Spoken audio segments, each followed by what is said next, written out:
मीर उमर जे कलमे पढ़ण सां दीन बणियो आ ताक़तवर। मीर उमर जे कलमे पढ़ण सां दीन बणियो आ ताक़तवर। मदनी मिठे खां पोइ नबी जे थे हां त थे हां मीर उमर।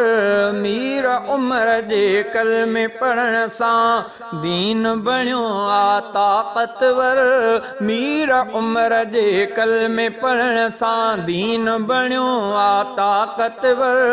मदनी मिठे खां पोइ नबी जे थे हां त थे हां मीर उमर।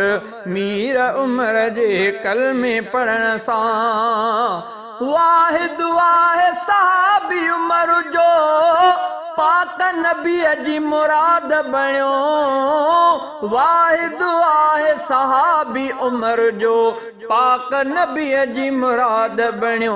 मतलूब बणियो फारूक मिठो ऐं मतलूब बणियो फारूक मिठो ऐं तालिब जंहिंजो आदिल बर। मतलूब बणियो फारूक मिठो ऐं तालिब जंहिंजो आदिल बर। मदनी मिठे खां पोइ नबी जे थे हां त थे हां मीर उमर। मीर उमर जे कलमे पढ़ण सां दीन बणियो आ ताक़तवर। मीर उमर जे कलमे पढ़ण सां नाई पुश्त में मदनी मिठे सां साफ़ नसब थो जंहिंजो मिले। नाई पुश्त में मदनी मिठे सां साफ़ नसब थो जंहिंजो मिले।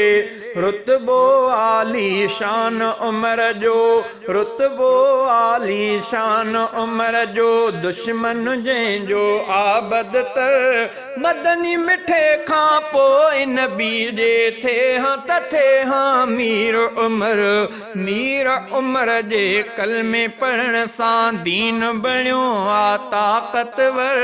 मीर उमर जे कलमे पढ़ण सां मीर उमर जी ज़ुबान ते परवर हक़ जो कलमो जारी कयो।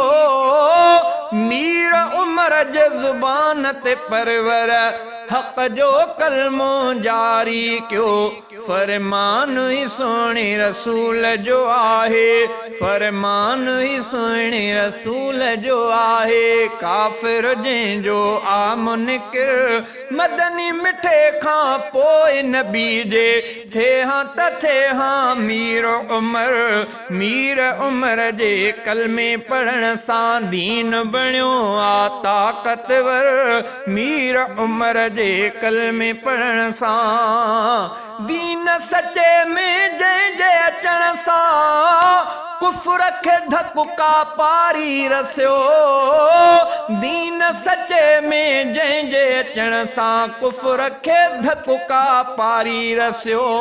कुफर रुनो आ जंहिंजे अचण सां मोमिन थिया आहिनि ख़ुशतर।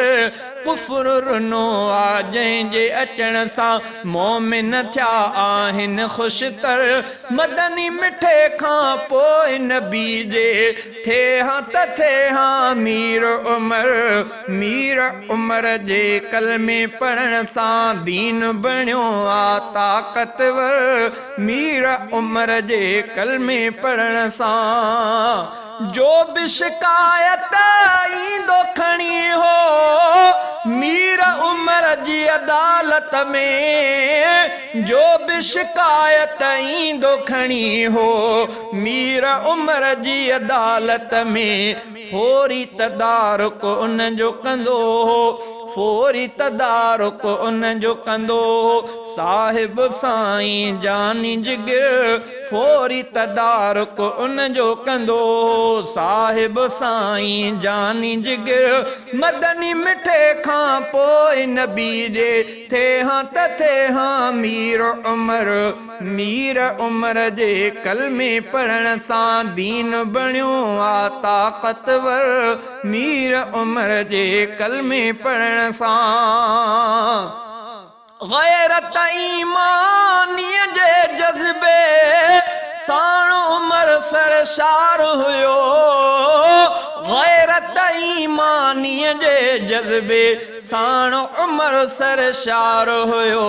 मीर उमर फारूक मिठे जो, मीर उमर फारूक मिठे जो, असगर लाड़को आ नौकर। मीर उमर फारूक मिठे जो, असगर लाड़को आ नौकर।